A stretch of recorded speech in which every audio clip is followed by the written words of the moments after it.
गिरो मेरे चरणों में और स्मरण रखना, अपने दम के कारण जितना विलंब तुम करोगी उतना ही मेरे असुर सैनिक तुम्हारे प्रिय भक्तों को प्रताड़ित करेंगे। इसलिए अपनी पराजय स्वीकार कर मुझसे क्षमा याचना करो, क्योंकि एक समय में यहाँ मुझसे युद्ध कर तुम वहाँ अपने प्रिय भक्तों की रक्षा के लिए उपस्थित नहीं रह सकती। क्षमा तो तुझे मांगनी चाहिए दुष्ट असुर। तेरा प्रत्येक विचार, तेरे मुख से निकला एक एक शब्द तेरे दुष्कृत पापों की अनंत श्रृंखला है, जिनका प्रायश्चित तुझे करना चाहिए मूर्ख। तो बोलो देवी, माता, शक्ति और हाँ जगत जननी, अब क्या करोगी? बोलो।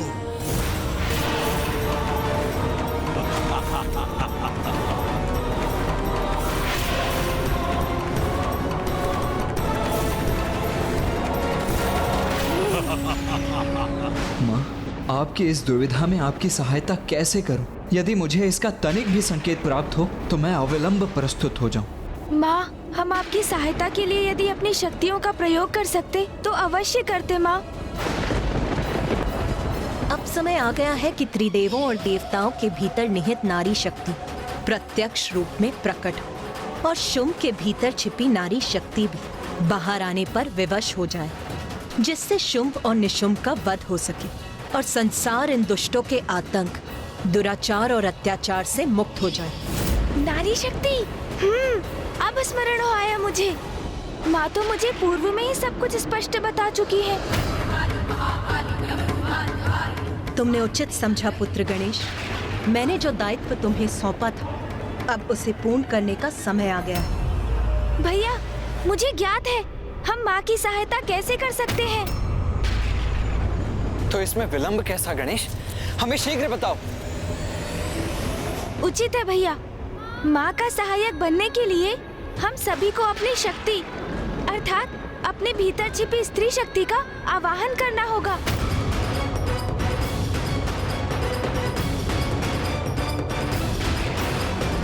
स्त्री शक्ति? ये क्या कह रहे हैं गणेश जी? एक पुरुष के भीतर भला स्त्री शक्ति कैसे हो सकती है?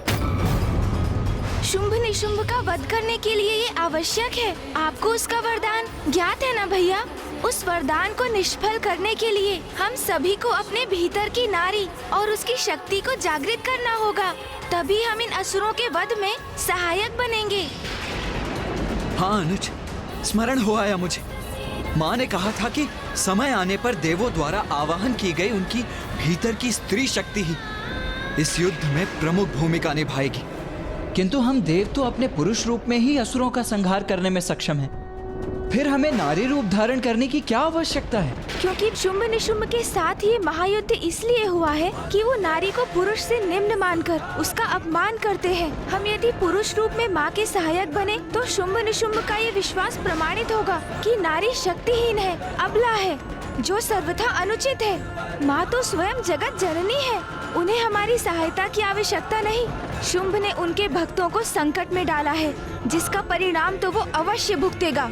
किंतु यदि हमें इस युद्ध में भाग लेना है तो अपनी नारी शक्ति को उजागर कर ही लेना होगा। वही शुंभ के द्वारा नारी के अपमान का उचित उत्तर होगा। किंतु हम अपने भीतर की स्त्री शक्ति को जागृत कैसे करें? अपने नेत्र बंद कर सच्चे हृदय से अपने भीतर की शक्ति से प्रार्थना कीजिए, तो वो आपको अवश्य सुनेंगी भैया, और आपकी इच्छा अनुसार प्रकट भी होंगी। मैं एक श्रेष्ठ पुरुष हूँ और मैं अपने भीतर की स्त्री शक्ति को जागृत करूँ? नहीं, ये मुझसे नहीं होगा, कदापि नहीं। माँ, हम आपकी सहायता के लिए प्रस्तुत हैं। तुम्हारा समय समाप्त हुआ। तुम अपना चुनाव कर चुकी हो, गवा चुकी हो अपना अवसर। इसका दंड मैं तुम्हें अवश्य दूंगा।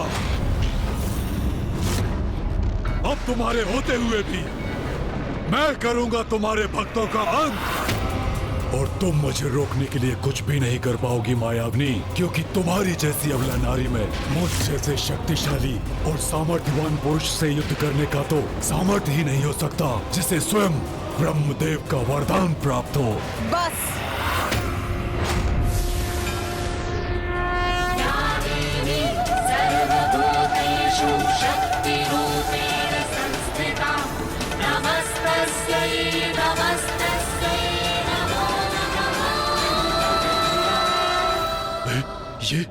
ये देवी इतनी विशालकाय कैसे हो गई?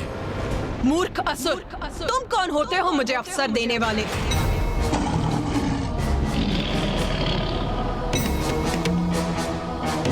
ये समस्त संसार मुझसे ही उत्पन्न हुआ है मूर्ख। मेरे ही संसार में मेरे ही भक्तों को कष्ट पहुंचाने की उद्दंडता कर रहे हो तुम इतना भी नहीं समझ सके कि मैं एक ही समय में समस्त संसार में सभी स्थानों पर उपस्थित रह सकती हूँ। अज्ञानी असुर, मेरी इस असीमित शक्ति को अभी भी नहीं समझ सके हो तुम।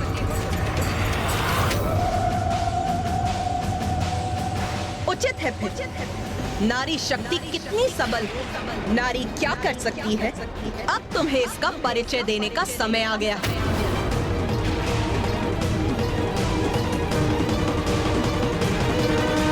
आप सब शक्ति का आवाहन कीजिए, अपने भीतर छिपी मेरी शक्ति को पुकारिए और उसे बाहर आने दीजिए देवगण।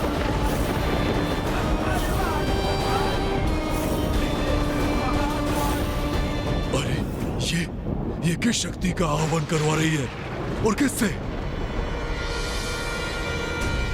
देवी ब्रह्माणी। देवी ब्रह्माणी, कृपया बाहर प्रकट होइए।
देवी महेश्वरी,